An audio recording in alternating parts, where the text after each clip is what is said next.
It's 5th of March 1946. Winston Churchill has just described a Europe divided by an iron curtain.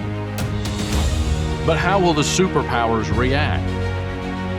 How will Churchill's words shape the post-war decades? Stay with us to find out here on Churchill, the Finest Half Hour.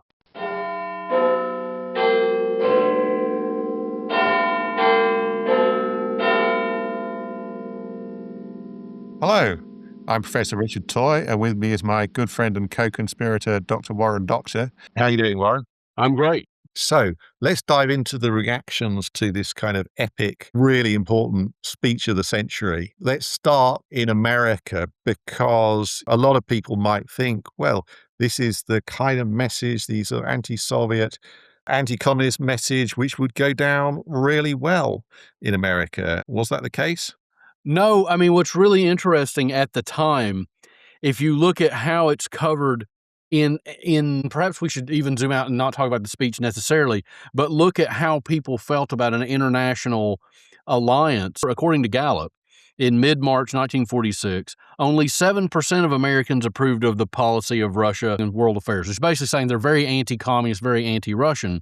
But 40% disapproved of a formal alliance with Britain as a check on Russia. Only 22% of people approved it. So, right. And I think it's just worth jumping in there to say, to remind listeners, of course, that was a key part of Churchill's speech, although it was disguised. He didn't say, I am proposing an alliance, but undoubtedly that was what he was calling for, and people understood it, although he had to kind of row back a bit in speeches which he made over the next couple of weeks to say, hey, us being more involved with each other, that's not the same as a formal alliance. Right. Well, no. And so he plays with it, I think. But at the time, there's still a huge streak of American isolationism. Well, exactly. And so there is this important strand of anti-British imperialism. And as you say, the isolationist sentiment after the attack on Pearl Harbor and elsewhere by Japan, didn't really have any option. And yet, once it is all over, there is a strong sentiment which says, let's row back from this and let's not be involved, and we don't want to give out any more money. And this is also worth remembering that this comes at a time where in the previous December in 45, the British are pretty much bankrupt at this point, and they've sent a delegation to Washington to negotiate a loan, big loan, $3.75 billion, not a trivial sum today, but kind of back then that was really, really an enormous sum, and with conditions attached. It wasn't just a handout, but in some ways the terms were quite favorable. And so there are a lot of people in America who were going, why are we doing this? We've spent years subsidizing the British to fight the war, and now they're kind of putting out the begging bowl again. And I mean, frankly, the ways in which the British handled this were not necessarily so tactful, because they were kind of going, well, hey guys, we were like fighting the war alone from 1939 to 1941, and you guys were not really doing anything. So like, give us a bunch of money. This is not calculated to kind of win over Americans. No. And they clearly don't. And you can look at the American newspapers at the time. You can look at the Wall Street Journal, for instance, which today you'd think is as kind of a conservative newspaper, very minded on foreign affairs. But it said that the U.S. wants no alliance or anything that resembles any alliance with any other nation. So it's not interested in the post-war order at all. And what I really love is the Chicago Tribune, which it lambasts Churchill's, quote, poisonous doctrines. I love the idea that he's spewing this evil doctrines like he's Grima Wormtongue from Tolkien. You know what I mean? Yeah. I mean, and again, worth saying, of course, that Chicago Tribune is like the kind of go-to isolationist newspaper. If you want to find some isolationist sentiment in a hurry, then go to the digital archive of the Chicago Tribune and you could land on it pretty quick. In a way, they'd been admiring of Churchill during the war in the sense of saying, well, this guy's clearly extremely clever and he might just like pull the wool over our eyes. So there's this constant image, which I don't particularly mind too much, about the British as being these incredibly wily, clever people who are going to inveigle Americans, the innocent, kind of unworldly Americans, into these kind of cunning plots, which is And like why you're doing this podcast now, right? you tricked me into this. I was told that I was coming in for a salad bar. There's no salad bar here. And you shoved a microphone in my face. It'll be around later, don't worry. But I can't help but think you've got all these people in America who are so suspicious of the British, and under Truman, they were concerned about leaving Churchill alone with him too long because they'd say that he would do whatever Churchill wanted, that Churchill would do this magic dance like how you got me onto this podcast, and Churchill or that Truman would just agree. Yeah. People are saying this very skeptical stuff at the time. So Senator Claude Pepper, a Democrat, if I remember correctly, Mr. Churchill speaks beautifully for British imperialism. I think his Tory sentiments make him as much opposed to Russia as to the Labour government in his own country. And then he says, of course, we want Anglo-American cooperation, but not exclusively. So let me ask you this. If we can see that the American public is so suspicious of Churchill and what this world that he's trying to kind of show in the speech, how did people feel in Britain? Well, I mean, interesting because it's kind of mixed. I mean, there's definitely a bunch of people, and we can track some of this through the records of the organization Mass Observation, which collected normal people's diaries and did kind of qualitative type surveys as well as quantitative ones. There is the kind of sentiment which says Churchill, we all know he's a warmonger. This is exactly the kind of thing that you would expect from him, going back decades with the intervention in the Russian Civil War and the general strike and so on. So there's that kind of sentiment. But there is the conservative sentiment, imperialist sentiment, which you would think that there are different varieties of imperialist sentiment. So you think, well, obviously the imperialists would line up with Churchill, but there's a line of Tory imperialism which is actually very suspicious of the United States and is kind of saying, look, we can kind of do it all on our own. We don't really need to involve these Yanks. And of course, there is favorable comment as well. You might expect this if the newspaper, the Daily Mail. Russia's disastrous course can and must be arrested. Who can doubt that the way to do it is the course presented by Mr. Churchill? And the Manchester Guardian, liberal paper, quite positive, saying that he developed earlier ideas about sort of the fraternal association of the English-speaking peoples. And he says, well, he developed this idea with a freedom and precision that had hardly been possible for him while he held office. So the fact that he's now the leader of the opposition gives him a kind of ability to say stuff which the government can't.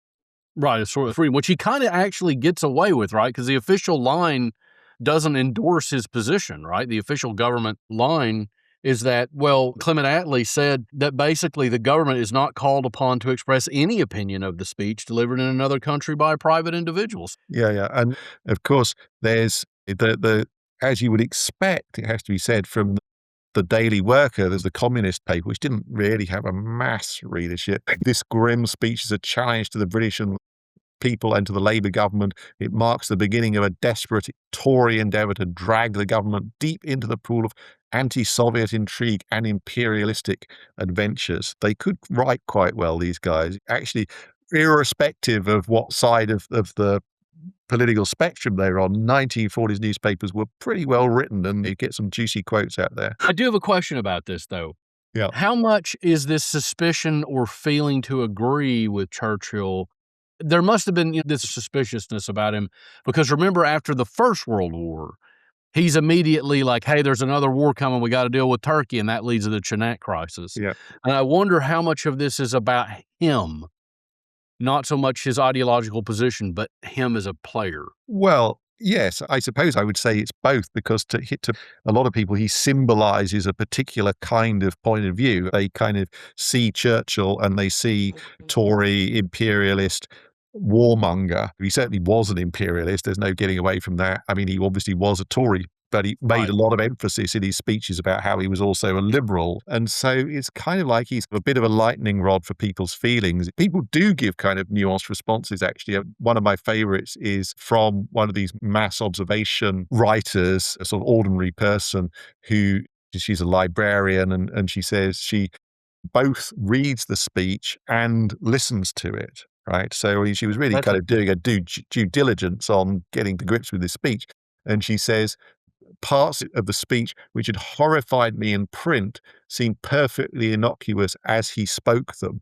I think that that's really interesting, and particularly the difference in how you read the words versus how he said the words. Okay, so that raises another question then, I think, which is if that's the feeling in Britain, what's the feeling in the Soviet Union? How does Russia react to this? What does Stalin say? And I know you're going to come at me with the Pravda. Well, yeah, I mean, he does, like, Stalin doesn't give interviews that often, and he summons the Pravda journalists and gives a very full response, which it appears on the 12th of March, so there's a bit of a delay between the speech on the 5th, but it is obviously, unsurprisingly, a full-blooded denunciation, as Stalin says that Churchill is a liar and a warmonger, and kind of explicitly compares him to Hitler. And, we'll come back to this point later, but he claims that Churchill had launched a racial theory saying that only English speakers were kind of full-blooded nations and were trying to decide the destiny of the entire world. So he's really saying that this language of the English-speaking peoples, which might sound quite innocuous, is actually kind of white supremacist, not basically a select group of, in quotes, white races. So I've read this. Of course, the one I read's translated into English. Stalin's response to this, which I've always thought was very fascinating. And it was fascinating to me because, at least the way I interpreted it, is that he's saying, I mean, it's quite vicious because he's basically, Churchill's trying to replace the Nazi racial hierarchy with a cultural language hierarchy that is a kind of Anglo-American first world position, more or Yeah, less. I mean, it comes poorly from Stalin, I have to Right. say, who kills huge numbers of people. But at the same time, I mean, we quoted in previous episode that sort of Churchill says, "Well, why should we apologize? We are superior." So he did believe in what he thought of Anglo-Saxon superiority. It's again funny language, but this language of Anglo-Saxonism persists. That Anglo-American centrism, right? The Anglosphere, whatever you want to call that. And Stalin puts his finger on that button. And in that particular way that it's communicated, if you read Churchill's History of the English-speaking peoples, he's not wrong. I mean, obviously he is, and he's using it for his own purposes, and he's distorting it. And I think maybe you see a glimpse of the kind of man, parentheses, genius, small g, that maybe Stalin was, is that he could find the thing and exploit it, which is exactly what he does there in that message. I find that very fascinating. Yeah, and I mean, of course, Stalin's reaction doesn't go unnoticed by the population of the Soviet Union, and Moscow housewives start kind of stockpiling food, and because they think there may be an imminent war. And I think the Soviet authorities kind of try to put out a calming message saying, we don't really think there's going to be a war exactly now. We want you to Right. remain vigilant, et cetera, against these terrible Westerners, but you don't need to buy everything up in the shops so now. And so, of course, it has created a kind of, throughout the world, a renewed, what some scholars have referred to as a kind of a war of nerves, which had been this atmosphere of tension and fear prior to World War II over the Munich crisis. And again, so almost shockingly soon after the end of World War II, people were starting to think maybe we're going to go into this for a third time very, very soon. And I sometimes think that because we know in retrospect that the Cold War lasted for decades without turning into a direct confrontation between the Britain, America, and the USSR, that we sometimes forget how risky it seemed, how close people seemed to actually relaunching a war. But just to back up a little bit, there's another tiny legacy here I want to talk about, which is a part of how Stalin justified his position. And that is, he talks about the enormous sacrifice that the Soviet Union made in terms of manpower, which at the time was believed to be about 7 million. We now know it's closer to 26.7 million. And I just bring this up to say that even today, Vladimir Putin is always very quick to point out the price was paid by the Soviet Union in men. And that even comes up in today's kind of negotiations around stuff. And I just think that that's remarkable. So after the break, we'll talk more about the immediate reactions, but then go on to talk about how the speech, as you say, Warren, continues to resonate down to the present day. That was a great way to shut me up.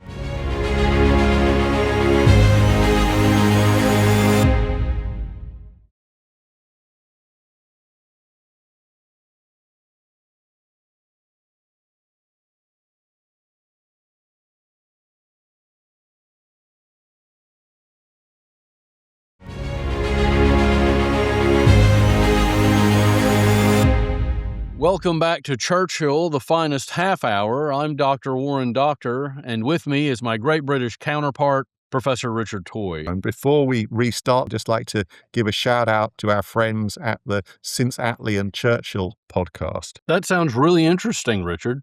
Yeah, it's a very good podcast. It's by Lee Evans and Richard Johnson, who are both real experts, actually, and they do episodes on things like Harold Wilson, the Profumo scandal. Their latest one is about the 1990 poll tax affair, which helped bring down Margaret Thatcher. So I really recommend. That sounds amazing. And we're just discussing the Iron Curtain speech, actually called the Sinews of Peace speech, and its legacy. So I think it's important that we also realize, Richard, about the kind of legacy that there are lots of critiques of this speech that come in, particularly the things that are communicated about, I'm going to say, the ideals of the Western world versus the other side of the Iron Curtain.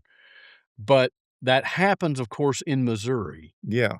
And I mean, we got to remember, and it's a really, really important point, that racial segregation was still in place, the so-called Jim Crow laws, and Missouri was implementing segregation so that there were 2,700 people in the Westminster College gymnasium to listen to Churchill, and all of them were white.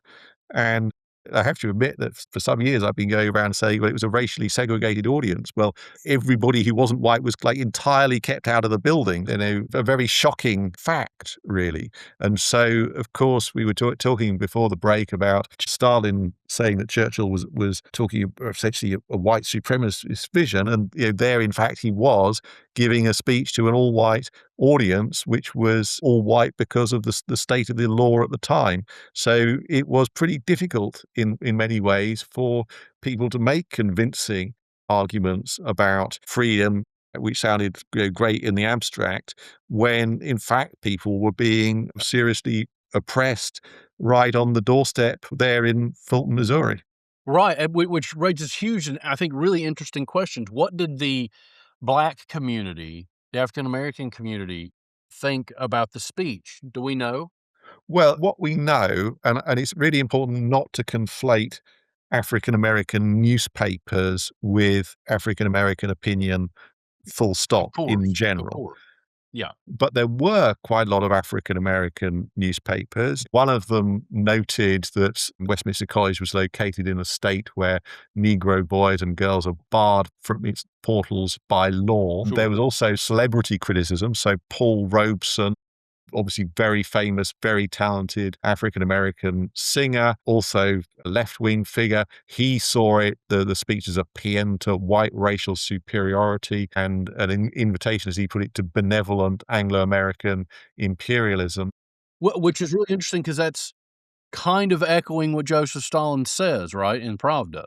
And not that he's saying it's not benevolent, but Yes, yes. And again, the same argument, which, as you say, Stalin made it, but that doesn't necessarily make it wrong, which is that something which sounds really benign, like a fraternal association between the American and the British people, is actually a kind of a cloak for, as sociologist Horace Caton puts it, a kind of master race game, which is designed to maintain a kind of a global colour line. So, I mean, again, it's worth saying that back in Britain, nobody really picks up on this or says that kind of stuff.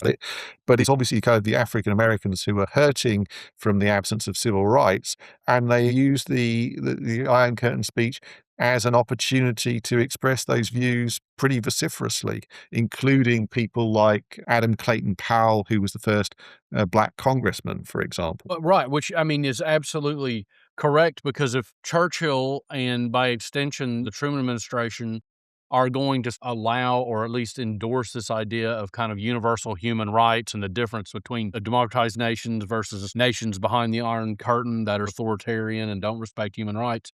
If you're African American in those times, you're going to be like, "Hello," what I mean? Look at the paradox of what you're saying. Yeah, I mean, it's very interesting what you say about the Truman administration because of the kind of the ambiguities of its position. I mean, Truman himself was from Missouri, and his administration did not do a lot in favor of civil rights. And his personal views were kind of pretty dubious, really, as well. At the same time, there is a kind of more internationalist dimension to the Truman administration. They're not completely unsympathetic to working with the British, but the attitude of the Truman administration is that they're really a little bit of a nuisance and they maybe do need a bit more help than some other countries, but the British rate themselves pretty highly, if you Yeah. like, and feel they're unjustly neglected. And the Americans don't really see it that way. Of course, they're very pro-America and very pro-American security. Their interpretation of that is that it needs to rest on international organizations and certainly also generous financial help, which goes not only to Britain but to Europe just a couple of years later with the so-called Marshall Plan, right? And so it's a bit like if you think the Truman administration was self-centered and demanding and only interested in its own economic self-interest, well, they kind of haven't seen anything yet, Right, you know? yeah. Very true, very true. It's only gonna keep getting that way. Yeah. So, I mean, what about the response elsewhere in the world? Well, that's exactly what I was gonna move on to. So, what I find really interesting as a student of the British Commonwealth is the reaction in the Dominions and elsewhere across the Commonwealth is broadly supportive. They endorse this view that, hey, there is a problem. In Australia, the Sydney Morning Herald and the Daily Telegraph basically support it. They welcome the warning and support the alliance with the English-speaking people because, of course, they're acknowledged as being a part of it. Yeah, yeah, yeah. And I mean, I guess it's worth saying, I mean, not only both in America, but kind of maybe around the world, there is a strand of opinion which kind of does acknowledge, well, maybe Russian behavior is a bit problematic or Soviet behavior is a bit problematic, but the way to solve this is via the United Nations rather than through kind of exclusive alliances. And that is why Churchill is seen as being, or what he's proposing is seen as being problematic. So that I think helps resolve the point which you made right at the start, which is like, why do people, according to opinion polls, dislike Soviet behavior and yet not immediately endorse everything that Churchill says? Right. And this is the whole reason that the UN's being created and invoked to handle not just the Soviet Union, but also global crises of the time. But there's another interesting question here for those of us that had drama in college, and that is the linguistic framework that Churchill used. Because I think outside of Churchill's World War II speeches, this is the speech that's remembered. And it's to do with his use of language, which dare I say is Shakespearean almost, or certainly invokes a kind of Shakespearean level of stakes, I guess. Yeah. Well, I mean, I suppose if you say Iron Curtain, it conjures something up, right? Some kind of image appears in your mind and it creates the sense of a completely impermeable barrier between the two sides. Of course, later on in the early 60s, you did have the Berlin Wall, which kind of, you could say, made the Iron Curtain concrete, if that isn't mixing the metaphors. But of course, in reality, the transactions between the two sides, this was kind of a more permeable barrier than Iron Curtain really suggests. But Iron Curtain just gives that instant recognizability, brilliant for kind of news reports, anything where you need to convey a lot of meaning in a very short space of time. And of course, it gets invoked. I mean, it gets invoked at the media or anytime anyone thinks of the Cold War and the legacy of the Cold War for 20 to 30 years after the fact. People are still talking about the Iron Curtain in the 1980s. Right, right, and up till today, along, it should be said, with that other phrase, the Cold War, which emerged in 1946, coined, I think, by George Orwell. And these two things kind of coalesce and work together. But I mean, I suppose that the fact that this central image is so powerful maybe has made people think about the speech which included it and made it so famous in an oversimplistic way, because as we've previously discussed, Churchill wasn't just saying Soviets are bad people. He certainly wasn't saying we need to start a war with them. He was thinking that he wanted to avoid a war. He wanted to kind of talk tough. He wanted to negotiate from strength, but he wanted to negotiate. He was looking for a good understanding on all points, as he puts it in the speech. And so he thinks that Stalin is somebody who respects strength, but Sure. also somebody who is actually rational and who you can do some kind of deal with. It makes me think of Churchill's speech at Harrow, right, when he said, Yeah. "Never, never give in, never give in, never, never, never, never, in nothing great, small, large, or petty." Most people stop their knowledge of that speech right there. Yeah. But there is a dash, and afterwards it says, "Never give in except to convictions of honor and good sense." And that changes the whole thing of what Churchill's saying. Right? It's the same sort of thing that you see that happens with the Iron Curtain speech, because so frequently when it's interpreted today, right? So many times people are like, "Oh, well, this is him saying Soviets are bad, and this is, cutting up the world." The idea of the Iron Curtain is so powerful, it overshadows something that Churchill would frequently do at the back end of his text, which is say there are exceptions. Yeah, absolutely. And I mean, we need to remember, of course, that he re-enters Downing Street, 10 Downing Street, 1951, after having won the general election of that year.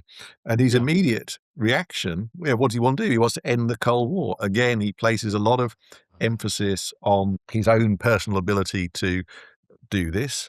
The death of Stalin in 1953, he thinks, opens up a window of opportunity with the new Soviet leadership. And to the embarrassment of the Americans, Eisenhower, by this point, Yeah. is president. He's like, well, let's have a summit. Let's sort everything out and negotiate. So I think that actually, if you kind of take the entire context of his career, and not only with regard to the Soviet Union, but also in particular with regard to Germany and some other countries, his attitude is, we need to be tough. We need to stand up to these guys. We kind of need to bring them to reason. And if that fails, then we have to fight a 6-year war with them. But when the war is over, then it's over. And you start thinking about the future, and you start thinking about what new relationships you're going to build. At Zurich in September 1946, he's saying to the French and Germans, yeah, I know there's just been a big war between you guys, but forgive and forget. You need to work together now. You need to reconcile, which actually very far-sighted, very sensible, but coming a bit too soon for quite a lot Right. of French people.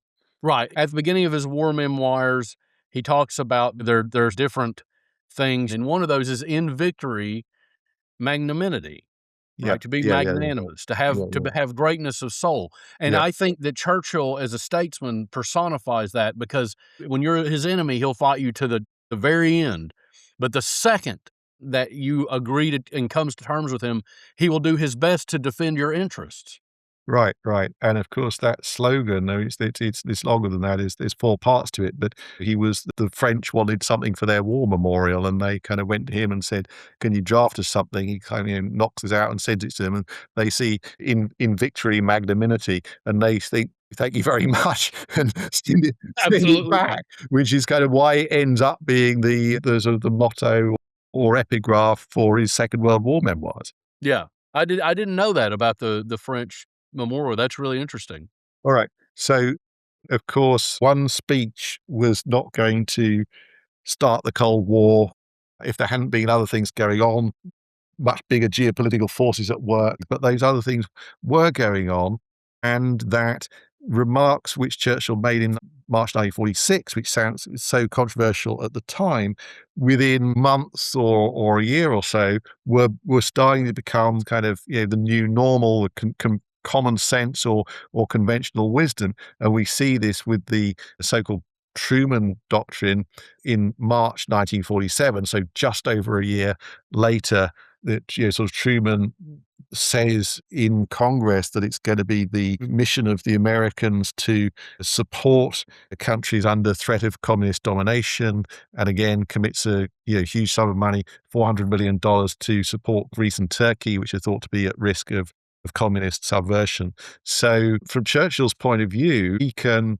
take a lot of comfort from that and a lot of justification, and present himself as somebody who has been a prophet, even though at the time when he spoke, what he was saying was in many quarters very controversial and unpopular.